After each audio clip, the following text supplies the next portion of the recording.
All right. Well, it is 6:30, so we are going to go ahead and get started. We may have some more folks joining us, but welcome everybody to this evening's program, Caves and Karst with Missouri State Parks. Um, Before we get started, I do have a couple of housekeeping items.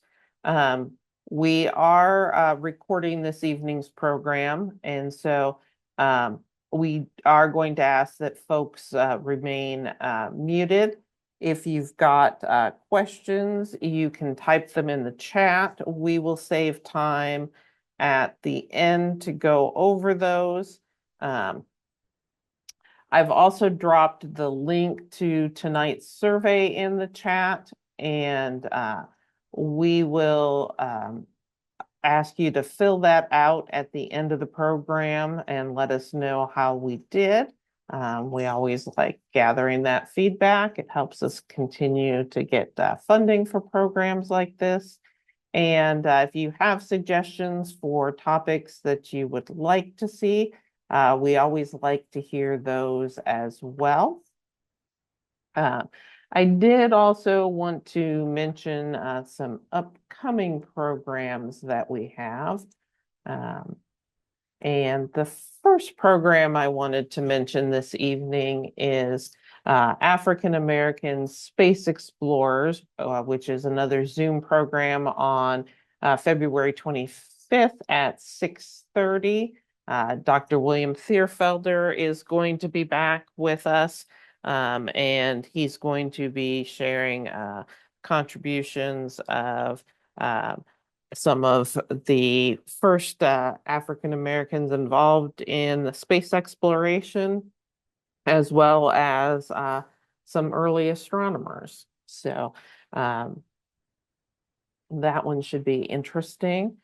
I also want to invite people to come to our 10 vegetables to grow in spring in Kansas City.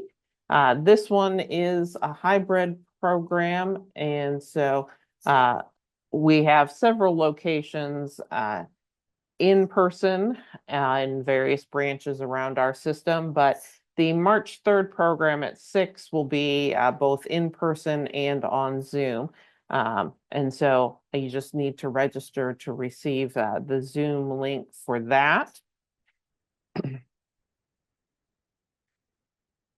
And then on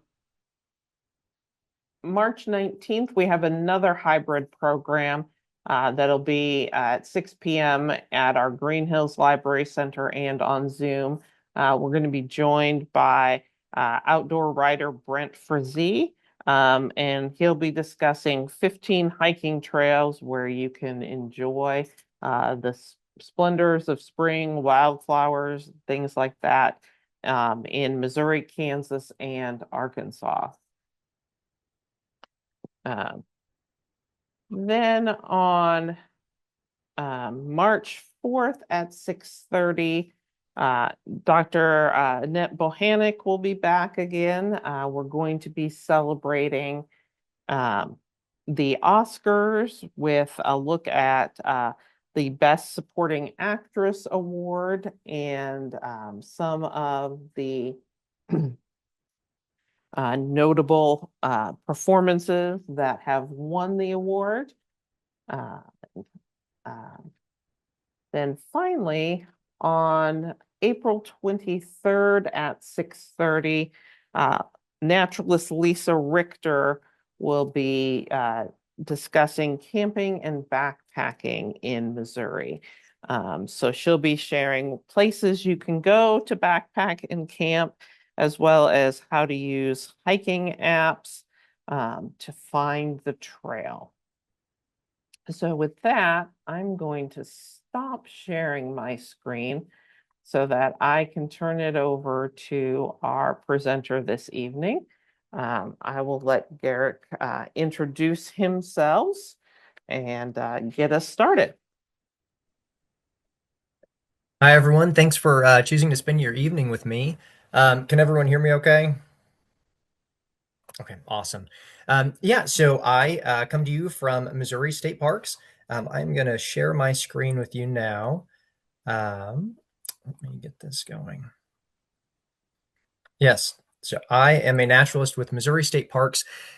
Typically, when I talk about caves and karst, I am in a cave with visitors to the park. And so this is an interesting adaptation of some ideas and thoughts. Um, so hopefully we can get the feel a little bit and share this experience together tonight. Um, as a staff member of Missouri State Parks, and along with this idea of exploration for your winter theme, I think I just want to remind everyone that Missouri State Parks are free, and our mission is to preserve and interpret. Excuse me. Preserve and interpret the finest cultural and natural resources in Missouri and give you recreational opportunities to explore those too. So, whether you're near or far, maybe even as far as British Columbia, you're welcome here, and you are always welcome in Missouri State Parks. And so the next phase of this is to know not just where I come from, but what I do in parks and kind of what lens am I going to be sharing these ideas with you through. And so I am a naturalist. As a naturalist at state parks, I am not a standalone person. I'm part of a whole team with lots of different experiences and backgrounds, being a steward of Missouri State Parks. In particular, I'm the naturalist at Lake of the Ozark State Park, which is the largest state park in Missouri. It's over 17,000 acres. We have 50 miles of trail, historic district, and many other things that are worth checking out if you have the time. Like I said, I'm part of a team, but part of my duties encompass all the parts of our state park mission. And that includes the stewardship of our natural resources, the stewardship of our cultural resources, and keeping an eye and care for our trails and providing recreation for things like tonight as well. And so being a naturalist for me is a type of exploration. It's a lens for exploring. It isn't just the physical movement in a space. It is the way we think about these ideas and how we experience them as well. And so, for example, being a naturalist for me is being outside, maybe hiking Coakley Hollow Trail, which is right next to my office, checking out some beautiful flowers that are growing in the hollow, and then seeing what looks like a bee. Now, very often as a naturalist, I have these questions. They're very professional, very scientific. Oftentimes I see something and I say, what? Did I really just see that? And how can I learn more? And so something for this, might be, well, that's an interesting bee. I didn't expect a bee to be here right now at this time of day or on this type of flower.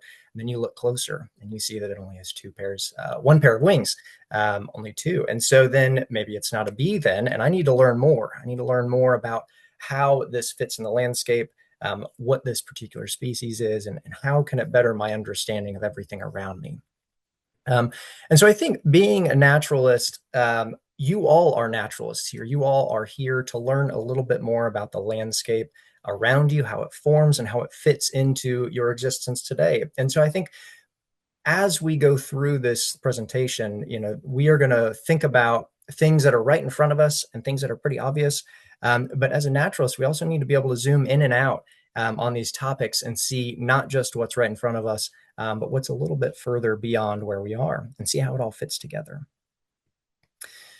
So caves and karst, this topic is huge. This is a career, this is textbooks, all could be expanded in many different ways. But for me, I just want you to know that if you're here, you're in the right spot. Caves and karst is for everyone, even if you don't want to go into a cave. This can help you understand what's around you and how it all fits together. And if by the end of the presentation, I haven't mentioned something that interests you or makes you feel like you are connected to caves and karst, put something in the chat, let Beth or I know, and I guarantee there is something I can find that will tie this natural landscape to you in your everyday life as well. So as a naturalist, I can spin off in many different directions with this topic. And so what I've done is I've put a set of questions in green that I hope can help guide me in providing some concrete questions and answers for you that by the end of this presentation, you'll be able to answer yourself. Items like what is a cave? What is karst? What uses a cave? And much more. But these questions should be answered by the end of it through the things that I say.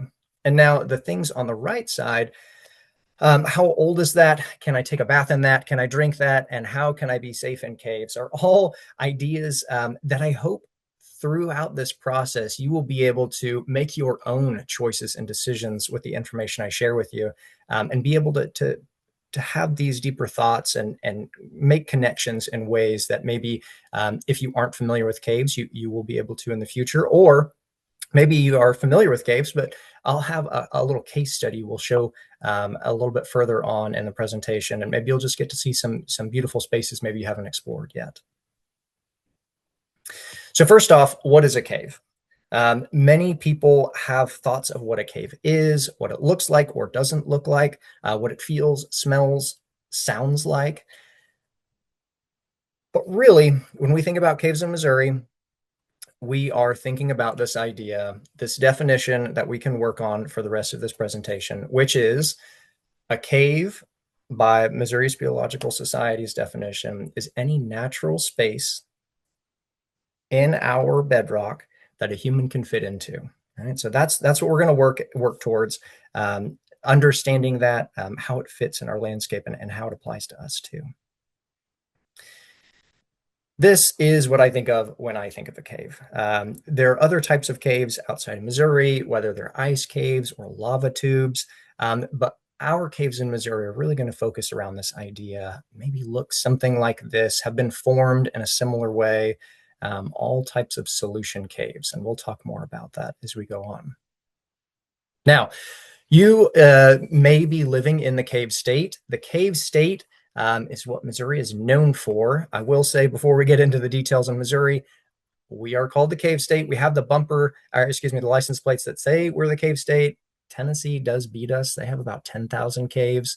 But Missouri has a lot. And as of February of last year, Missouri had getting close to 8,000 caves. And the date on there is important because if you go back in time a couple of years or 10 years, you'll notice that we have fewer known caves in Missouri. So as time goes on, more and more caves are known, they're added to databases, and so that number does keep increasing. The longest cave in Missouri is in Perry County. It's called Crevice Cave, and it is over 31 miles long. And the county with the greatest amount of caves within its boundary is Shannon County. It has over 754 known caves. So those are just some kind of eye-popping numbers and caves related to our state. But what does that look like on the landscape? And so on the left, you'll see those circles on the outline of Missouri. Those are known locations of sinkholes. And on the right is a grid, and within those grid are numbers, and that's the frequency of caves in that location, in that square there. And so these kind of give us the general ideas of where we are talking about in Missouri, in the landscape where caves are formed. Now, how is all of this possible? How are the things on the surface of Missouri possible? And it all goes to our bedrock. Because on top of the bedrock is the soil, and the soil is weathered bedrock. And then the plants need certain types of soil. Certain plants grow on north slopes or south slopes. Certain plants are found in more wet soils or more dry.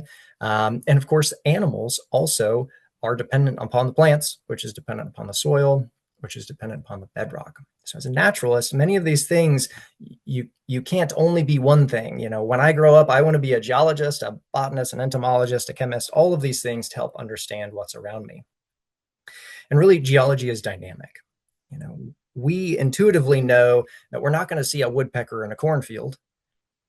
Woodpeckers need trees. They need trees that they can peck holes into for food and for their homes. We also know that certain flowers are on certain slopes. Maybe a spider is more commonly found in one location. And all of that is built upon our bedrock as our true foundation.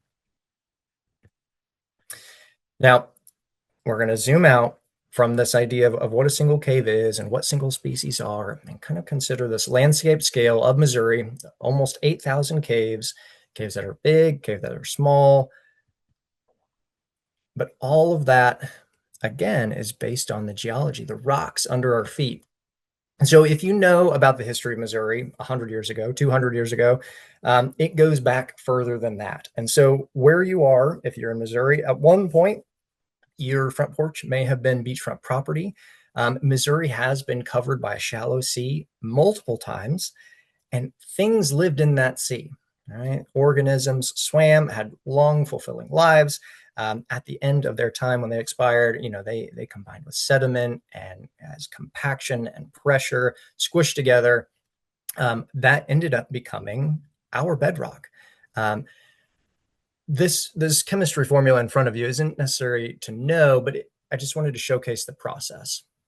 So as Missouri was covered by a shallow sea, as that bedrock, the water receded and the bedrock became squished and solidified, these are kind of the rocks that we find either it is or are found within our bedrock. And so very often in Missouri, you'll find some limestone. Limestone is kind of that crushed up material. It is a carbonate rock. It is the CaCO3 there, if you're a chemist. But many of the things that I'll share tonight are more specific to exactly where I work as more of our case study. And so where I am, we have dolomite. So at one point, limestone had magnesium-rich water with a more magnesium content in there. Some chemistry happened, some ions changed. It switched from limestone to dolomite, and a magic eraser went through the rock. And so what happened is all those fossils that were present are typically erased. And so the dolomite we have here, where I am at Lake of the Ozarks State Park, we're not going to find fossils. It's more of a kind of gray, tan rock that we walk through the cave in. The second most common thing we'll see, of course, is chert. Chert are kind of the sharp, angular boulders on the surface. They also are lower in the rock profile. You can see it sticking into caves if you're inside of them. Chert can have different forms based on how it was created. But really, I say chert, and many of you may know it more as flint. Flint is, that sharp, glassy material that can be knapped or cracked and create really sharp implements that, of course, would have been useful for earlier inhabitants of Missouri. Being beachfront, sandstone also is a rock that is found within the park and within the caves here. Now, there's this kind of broad area where we have most of the caves in the state. Of course, glaciers were on the northern portion of Missouri. The southern portion, we have the Ozarks. You may say, Garrick, why do you say plateau? We have Ozark Mountains. But our mountains really are not formed the way typical mountains are. So we're in the middle of the United States. To our east, the Appalachian Mountains, they're kind of older, more rounded mountains. To the west, we have the Rockies. Those were created where two tectonic forces pushed to each other, pressed up, and created this kind of fold and this wrinkle that pushed up, developing these mountain ranges. Well, while we do call the Ozarks the Ozark Mountains, what they really are is a plateau. And what that means, it's just a really big, broad space geographically that is lifted up together. So it's a high kind of flat table. And so what our mountains are less tall mountains, and they're really more deep valleys. And so if we kind of picture it as a table, those portions in between the ridges, those were removed by erosion. And so it wasn't that our hills got tall, it's that the stuff in between the hills got removed through erosion. And we'll learn a little bit more about this dissolving in solution action.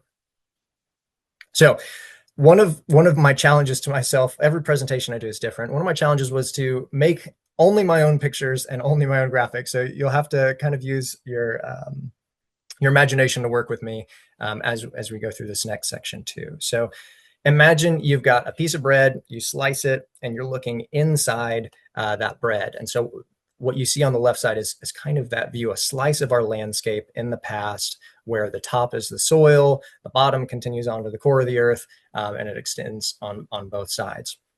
But if you've ever driven through Missouri, our landscape is not uniform in the bedrock. And so we do have lots of cracks and fractures in the rock.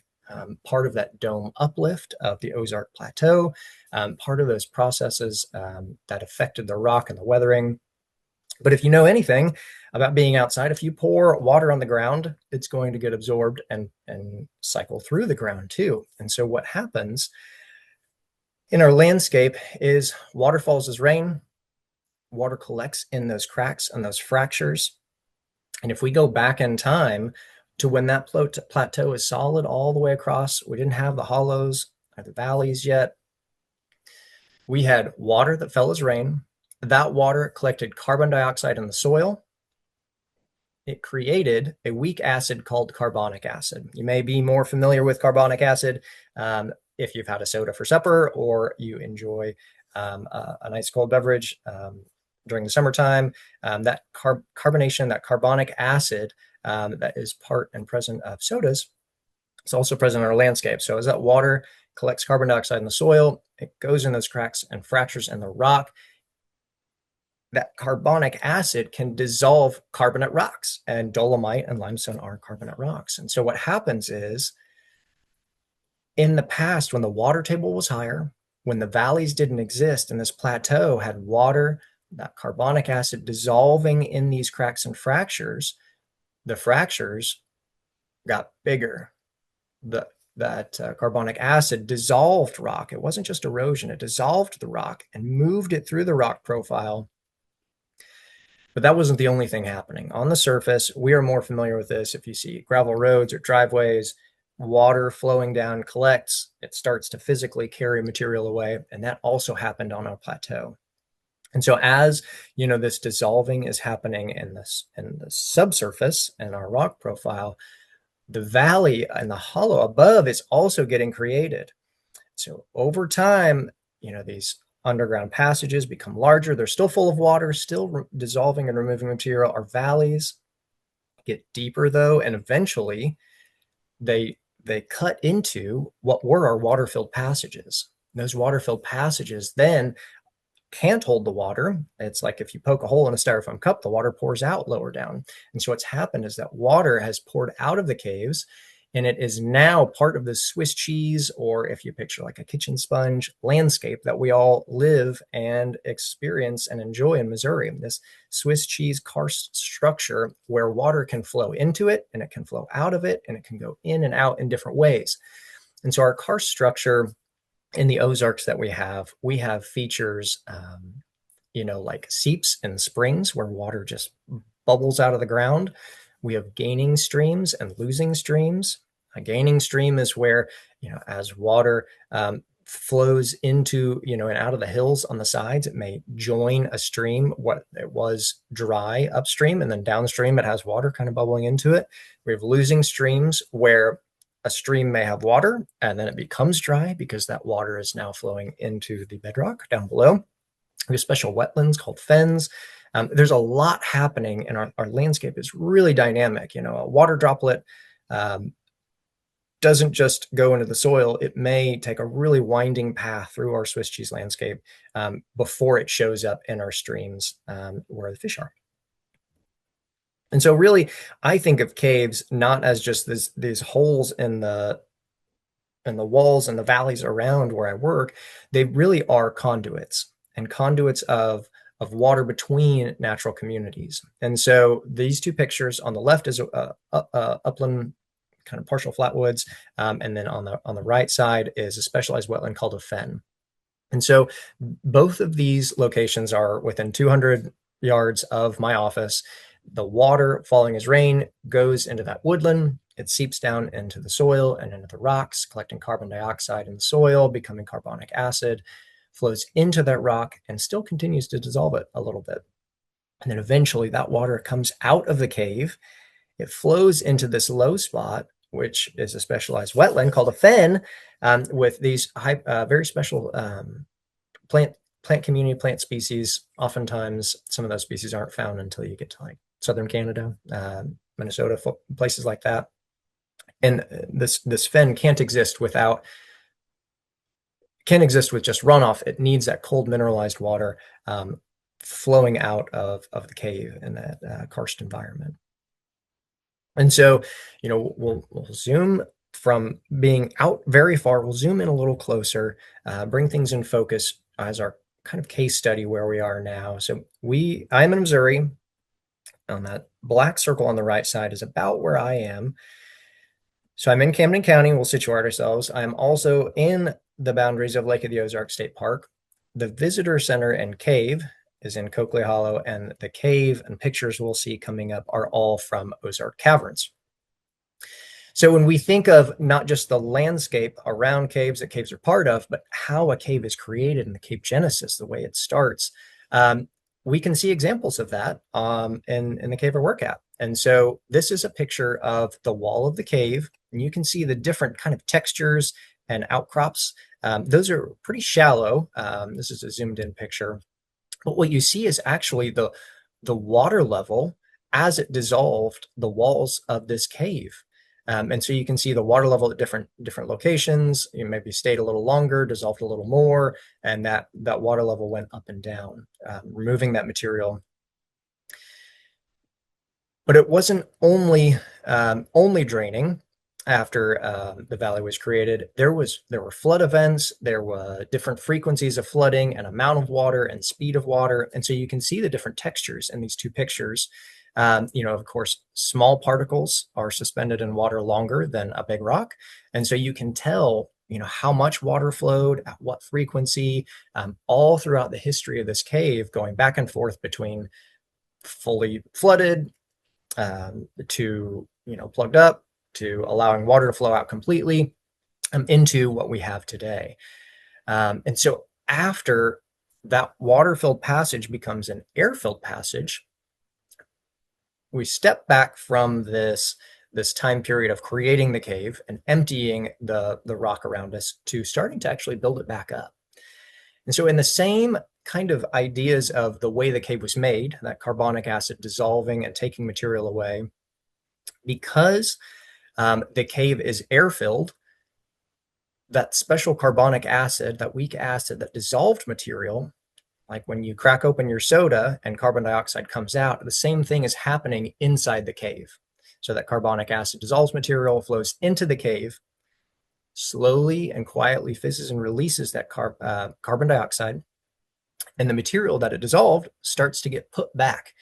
And so we think of this idea of, and these types of things that get put back into the cave, these kind of decorations, in two categories. I guess let me start. So I say deposits. The more technical term is speleothems, but really these fit into two categories of flowstone or dripstone. And flowstone is, of course, conveniently named. Many things related to caves don't necessarily have, Latin scientific names. They are named more the way they look or the way they function. So flowstone is where mineral-rich water is flowing over a surface, fizzing and kind of packing material on top, almost like hard shell on ice cream, if you can kind of picture that. Or dripstone, where water is dripping, it is leaving material on the top, and then also where it lands. And I think this time of year, of course, today was, we've had some really warm weather, but go back a couple weeks when it was a little colder. For me, this is an exciting time of year because caves are often very slow. They're very dynamic, but they're very slow in their processes. And so for me, as someone who enjoys caves, gets to see the same processes and fast forward during the wintertime. And so what we have here are ways to relate these slow processes to what we are very familiar with in our day-to-day life in the wintertime in Missouri. And so let's pretend these are inside the cave. But what we're seeing is an example of almost a stalactite on the left. Stalactites are tight to the ceiling, and stalagmites might reach there someday. And so what we have is a stalactite. It is a form of dripstone where water hangs on to the ceiling for a little bit. As it hangs on a specific point, that lowest point that gravity brings it to, and then eventually it drops, creating that kind of pointy structure from the top. But then, of course, when water hits and splashes, it doesn't stay as a single droplet. It scatters itself over the surface that it lands onto, which is what lends the curved top shape to things like stalagmites. And so this is a great way to kind of understand what's happening underground in a very fast way And here's the kind of view looking out of Ozark Caverns, being able to see these structures as they form, and mirror what's actually happened over a very long period of time inside the cave.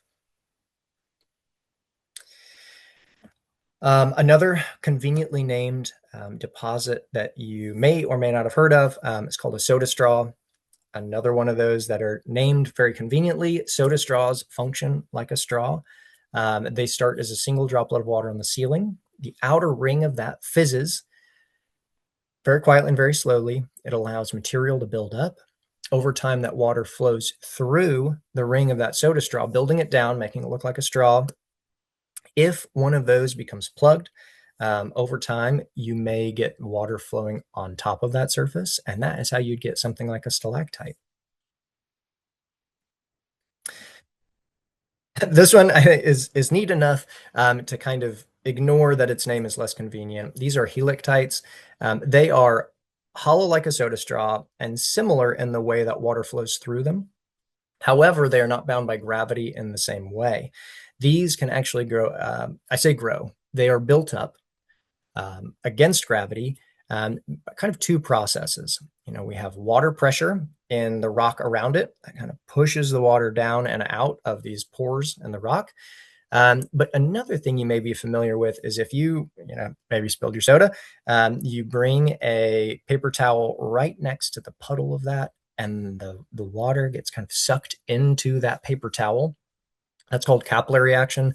And so there's a push and pull of this water, creating these helictites that allows them to grow, be built up straight up from rock, defying gravity. And they create these amazing textures on the walls and ceilings of the cave. This is probably our most notable feature in Ozark Caverns. And of course, these are all features in some form or fashion that can be found in Missouri and in other places in the world too. Every cave is unique though. And so the way these are developed, the size, all of that is unique based on each cave.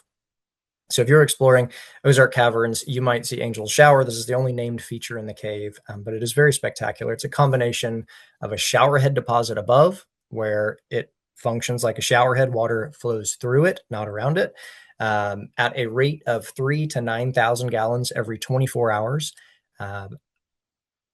3,000 is an important number because that's the bottom. It never hits zero. So this is a special feature that as long as anyone has been documenting this stuff, which is a long time, that water has never run dry. It has always been between 3,000 and 9,000 gallons every 24 hours. And of course, if you have a shower head, you're going to have a bathtub. So there is a bit of a bathtub feature below, a very large bathtub, where most of that water does end up in the basin. Some of it cascades over to join the cave stream, and some of it does go down through the bathtub. This does bring us, here's another view of that shower head. So you can actually see some of that water pouring out on the left side. And it is noisy, in this space. It doesn't echo, but there is the sound of constantly flowing water in this space. Now, two of the questions that I invite you to kind of create your own answer to, but I can give you a little bit of background. So naturalists and explorers like to not just learn things, but also experience them. And so that provides an opportunity for some interesting questions during cave tours. Sometimes I get questions that I had personally not considered, but are fun to think about, and some that are challenging to answer. So the first one from that second category of questions is, in the bathtub, can I take a bath in it? And of course, me, I'm in my uniform at work. And so I say, well, I certainly would not. But there's some other factors to think about that also are tied into the geology of the landscape. And so this water is constantly flowing in. It seems very refreshing. Seems like a spot that, it would be the cleanest water you'd ever be in. But what's happening is the water that's getting into this bathtub is actually flowing through the rock. So it came from the surface, flows through the rock, becomes essentially the same temperature as the rock around us. And so once you're in that dark zone of the cave, the temperature is a constant 56 degrees. And in Missouri, it's 56 to 58, kind of depending where you are. and that's the average temperature for the year. So the rock buffers those temperature, day and night temperature swings and the seasonal swings. And so you don't get ice in the cave this deep. It's always 56 degrees. So that water's also 56 degrees. So when I get the question, could I take a bath in there? I say, one, ecologically and for the safety of this deposit, no, but it'd also be a very cold bath. Two, can I drink the water? Um, I say you can drink anything once, but usually I also follow that up with the idea that we're only 40 feet underground where this water is coming from. And so there are things like salamanders, grotto salamanders that are in the water, not very far from here. Of course, deer are on the surface. And of course, this water also travels very far underground before it gets to this point. And so the idea of what we do on the surface really does affect spaces like this. And so one of the things I challenge everyone who comes on a cave tour with me is to think about the way we interact on the surface in Missouri. And are there ways that we can be more careful and be better stewards of what is happening in the Swiss cheese landscape around us? Can we be more careful with our herbicide use? Can we, be more careful with our oil changes? Because water runs downhill, and very often the things we do get washed by rain and end up in very special places like this, where species like a grotto salamander exist. Another question I get sometimes is, how old is that? As naturalists, as explorers, we want to know every aspect of what we see and what's around us, the color, the texture, the age.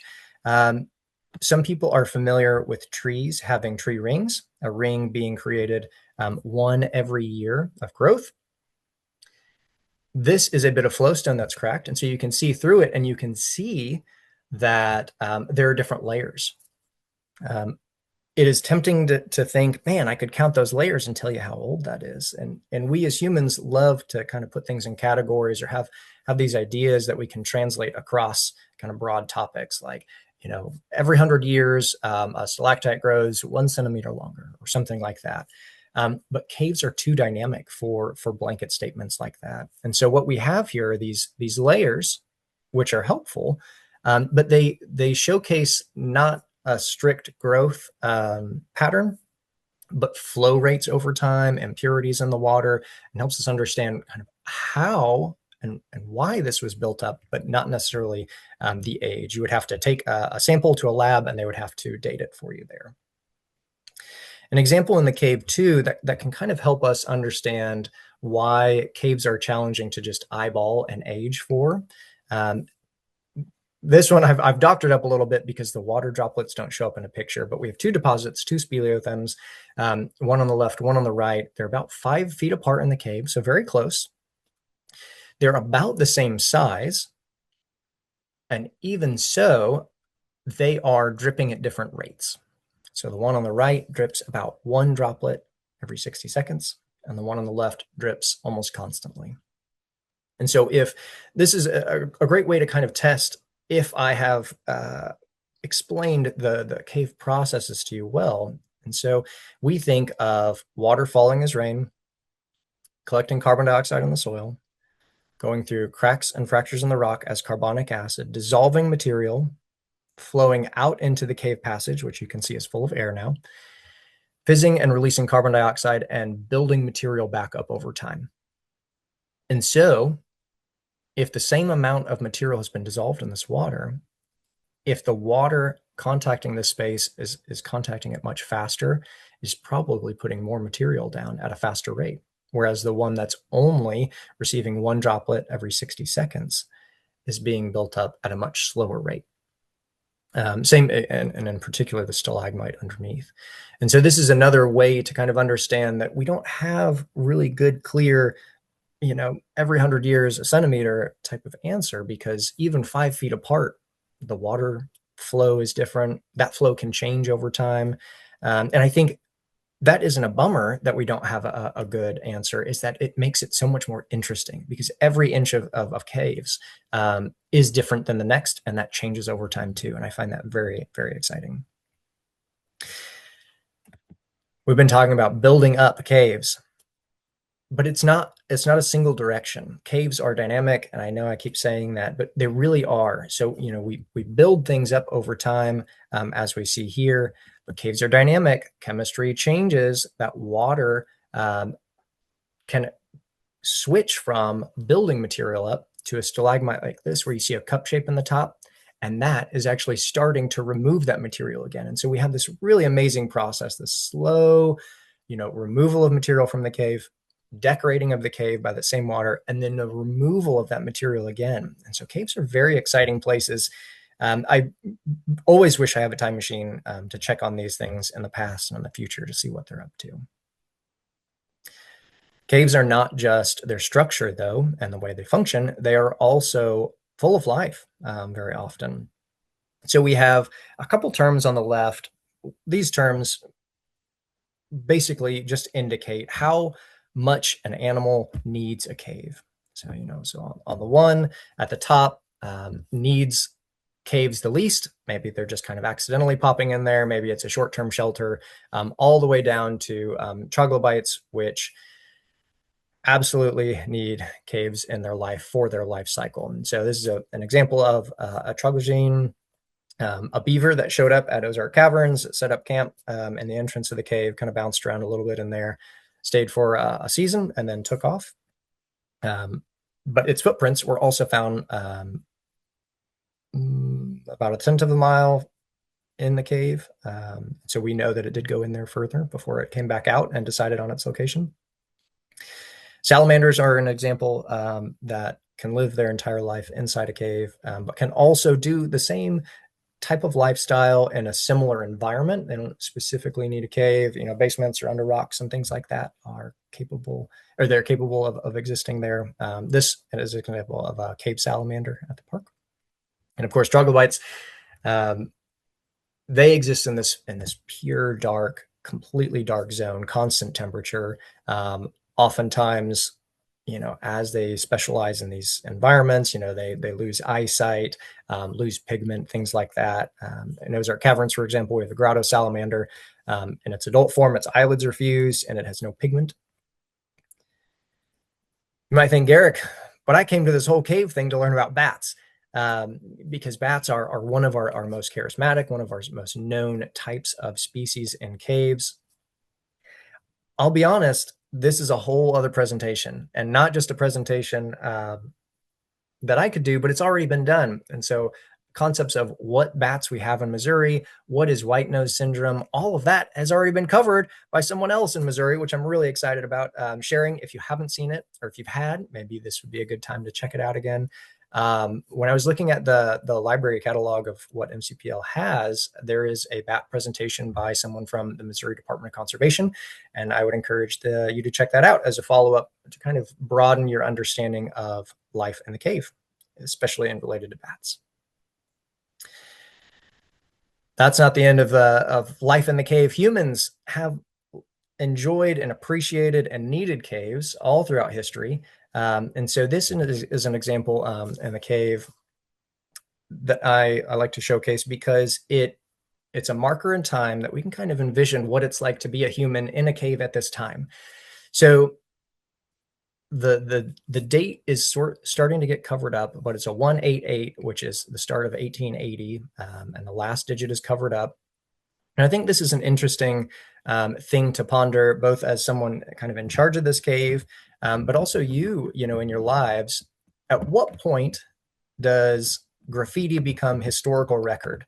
And that's an interesting question. That was not taught to me in school, and it's been taught to me kind of through practice and what that means and how we can interpret what's happened in a space before. And so at one point, this was graffiti. We now know caves are incredibly sensitive spaces. So we don't do things like this anymore, but it does help us understand how fast or slow materials built up on top of these signatures. It helps us understand culturally who was around this space.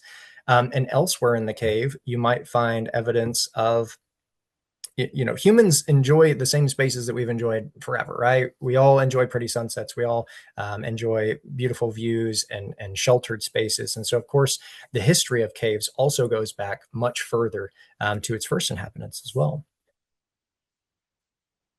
But if you want to get into a cave, I would encourage you to consider some of these items before you make any steps. And so, of course, many of our caves in the state are on private property, and so there are a lot of things to consider for that. But many are also on public lands. So I always encourage you to know if you're welcome, and you're always welcome in Missouri State Parks, of course. But caves in general are sensitive spaces. Different agencies, different owners have different regulations on whether you can or can't do it, or for purposes for research or for exploration, spelunking, recreation. Or maybe it's your neighbor's land, but it's always good to double check to make sure you know you're welcome first. Always know the weather. Of course, caves, though you go deep enough and the temperature is always the same, 56 degrees. But if it rained well over the horizon yesterday, that water may be just getting to the cave that you hope to explore. And so it's good to know the weather both today and for the last week or so to make sure that the confined space you're in is not going to be affected by water. Always bring at least 3 sources of light. No one, you may not be afraid of the dark, but it is a different experience when there is zero light. And so it is of paramount safety to always have at least 3 sources of light. Of course, in the past, that was flames. And nowadays, we have wonderful LEDs that last a lot longer. But here's some examples that you can see that I take with me. I don't take the carbide lantern, but the others I do have with me in the cave. Always have a buddy. Anything outdoors, it is important to have someone who can help you in an emergency, or if someone else has an emergency, to be helpful. Always leave a note. In an emergency, you may tell someone that you are going to go do something, that you're going to do it in a location.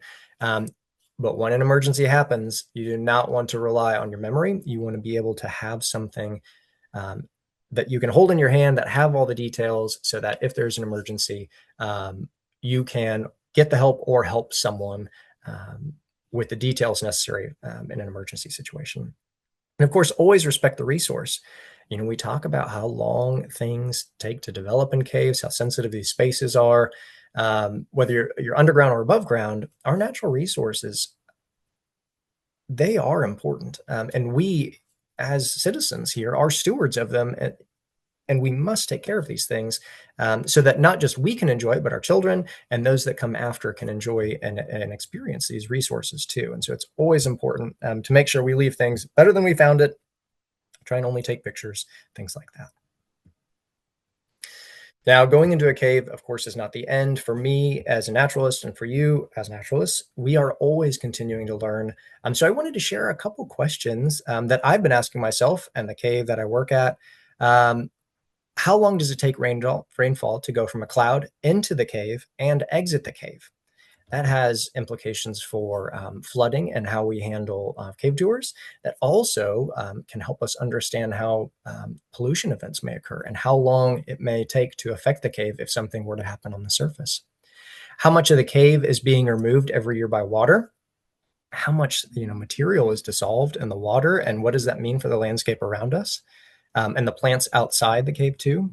When is the best location and time to see salamanders in the cave? Not only is it fun to see, but it's also important to know for the safety of people and the animals inside the cave too.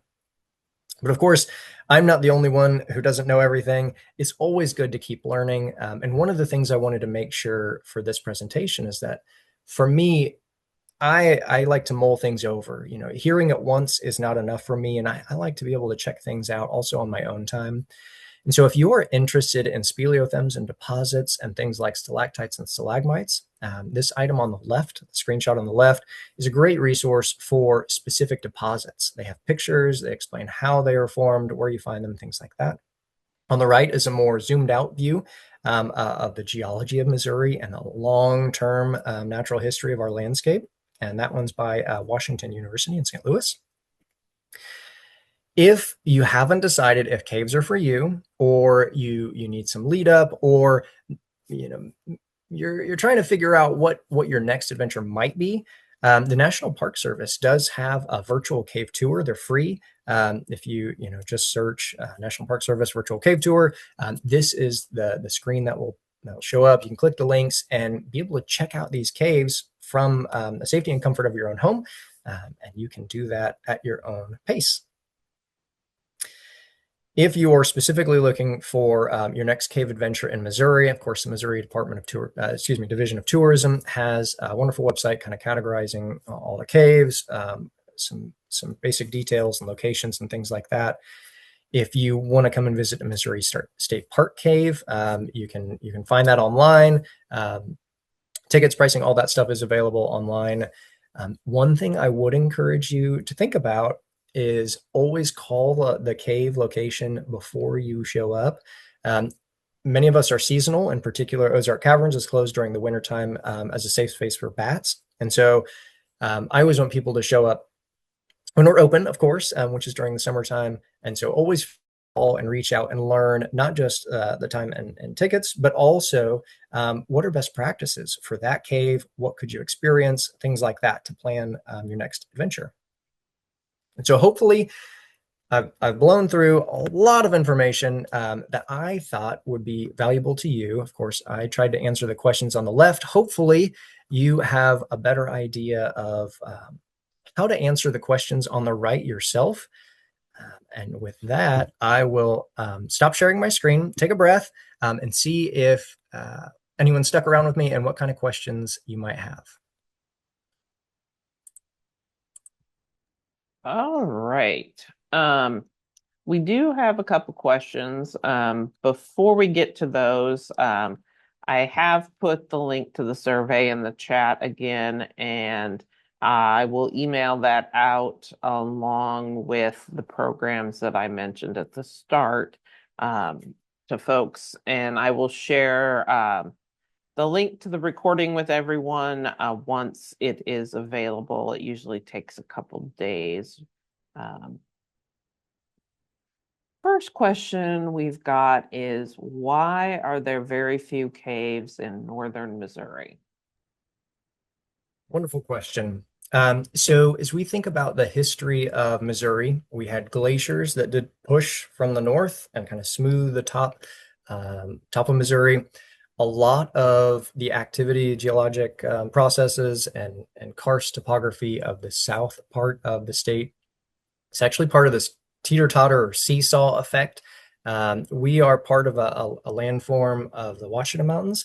And so what happened is as that activity pushed up and created a lot of weight and pressure in one location, that kind of teeter-tottered or seesawed a portion of a dome, that kind of dome plateau area in southern Missouri, that kind of created that uplift in that area, which lends itself much more towards cave creation, cave genesis. If you're interested in more of that WashU article is really good and could do a much more thorough job than I could in the time I have. Let's see. Someone asked, what are the best shoes to wear in a cave?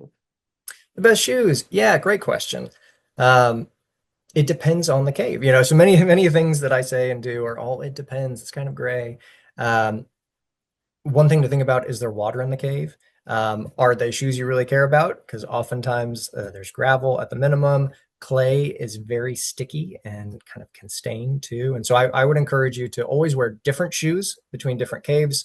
If you learn about white nose syndrome, we want to make sure we don't transport that fungus around. So always different shoes, but try and use some older ones is what I would recommend. Tennis shoes, boots, either way. Somebody asks, on the different websites, does it say the length and difficulty of the cave tours? Example, steep areas, steps, etc. Sure, that's a really good question. So one of the things, I can't speak to all caves, but one of the things staff members at Ozark Caverns did this last year was kind of create an accessibility binder for the cave. So it talks about the inclines and the length of inclines, the heights, how much you have to twist and turn, and pictures of the people in these shapes and the way we get through the cave. So I would say if that is something you're interested in learning about, reach out to us. We can share the PDF and you can kind of get a picture, but also see how people fit in the cave. So I can't speak to all of them, but I know we have something for that. And to go along with that one, someone asks, is there a rating system provided to give how difficult to find and walk in? That is a really good question. Um, there are, so I will be the first to tell you I don't know everything and I have not learned everything I would like to know. There are a lot of different groups that are incredibly passionate about caves. There's Missouri Speleological Society, there's Cave Research Foundation, different chapters and grottos. Um, there's a wealth of information out there, but I don't know off the top of my head if there is a specific rating system, um, at least in Missouri. Yep. Great And question, though. then to go along with that, the same person asked if the websites give the best time of year to visit each cave. Yeah, so it kind of depends what you're after. So every cave is different, every tour is different. Different guides share different information about what they're passionate about. And so certain caves are only open certain times a year. So I'm thinking Onondaga, State Park caves, Onondaga, Fisher, Ozark Caverns. We are not open in the wintertime. And so the best time to check us out is in the summertime. Typically for us, it's after May until about September. Other caves you can visit all year. And so if you like caves, go visit them when they're open. Check it out, see what you can learn. And the more you know about caves, the more you can understand all the other nuances that you see in each one. Have you ever been trapped in a cave due to flooding? Ooh, good question. Um, I have not personally, but I am a big believer that it is worth learning from others and learning from their experiences. And so I do know of a couple people who are very knowledgeable, very experienced, but they thought the weather over there wasn't going to bother them, and of course they made it out just fine. But they did notice the water level increasing, and they made the choice to leave the cave and the study they were doing at the time. And so it can happen if you're not prepared, and it's important to not get complacent. Yep. Okay. Are there any interesting caves near Kansas City? Oh, interesting question. So I showed the map of Missouri, and so most of the caves are kind of south and east of that location. Um, Oh, I wish I had a better answer for you. I am not as I'm more familiar with the Ozarks and further south, and so I am not personally familiar with what resources are right next to you all. I should have had that ready. I didn't think about that. I can't think of any Not off that, the top of my I mean, head. at least that would be off the top of my head that are public, at least. Hmm. Um, Yeah. we have a lot of caves that they do storage in, like the Oh, Hunts sure. of Mhm. Tropolis and some Yeah. of Yeah. those. Hmm. Um, and those may very well be more man-made than Sure. at this point. Yeah. Um, Someone else asked if there are caves where people are mining or did mine. Oh, yeah. So people have used caves in many different ways throughout history, whether it was just shelter or a water source. Mining, of course, is something that has happened in the past. The distribution of kind of depends what you're after. Some things are present in caves. I know some people in the past tried to mine or carry out things like stalactites and stalagmites, whether they were mining that for what they thought could be countertops or things like that. Of course, when that material is taken out of a cave, it basically degrades and it becomes not useful in those purposes. And so typically, thank goodness, a lot of that stopped. So most of what is in a cave stays now. Yep. Um, because isn't there, is it lead and tin that was mined a lot down by like Yep. Joplin, Springfield? Yep.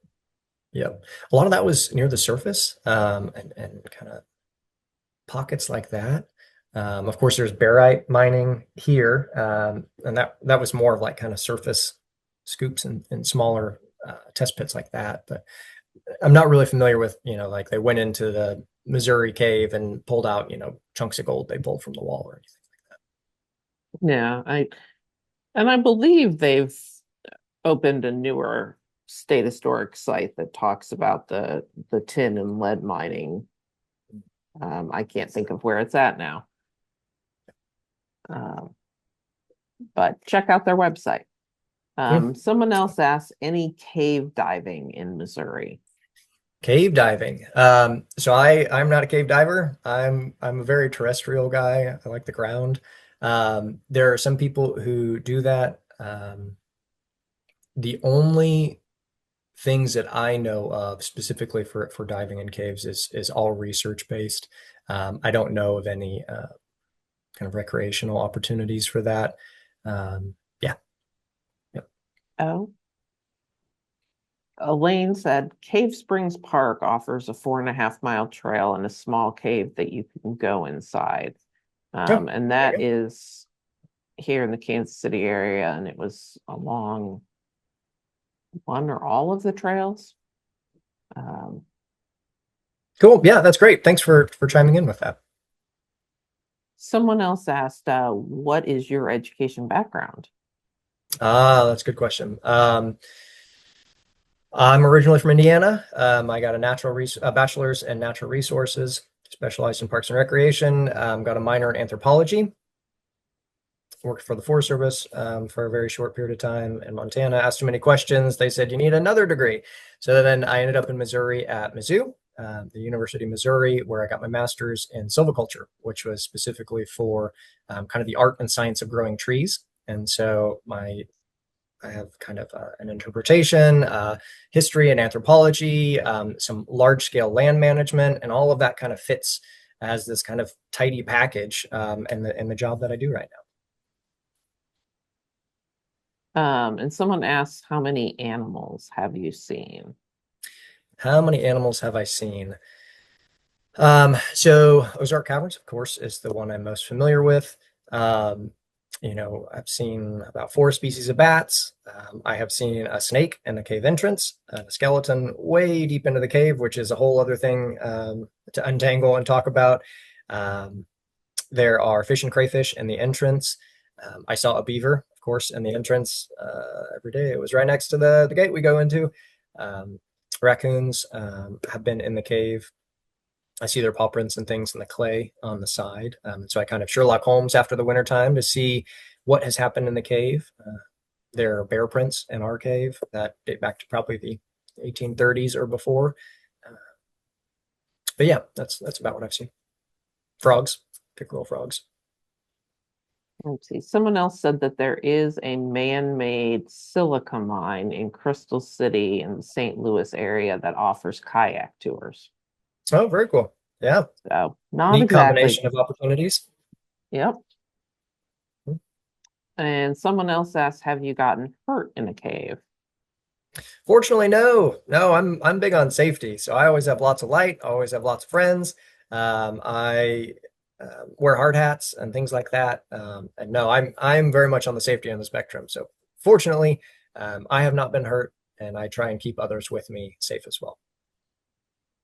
All right. Well, that's the last question. So thank you, everybody, for joining us this evening. And thank you, Garrick, for a very interesting program. I will send out the information on the other programs I mentioned. And once the recording is available, we will send you that link. So if you want to watch it again or share it with friends, you can do that.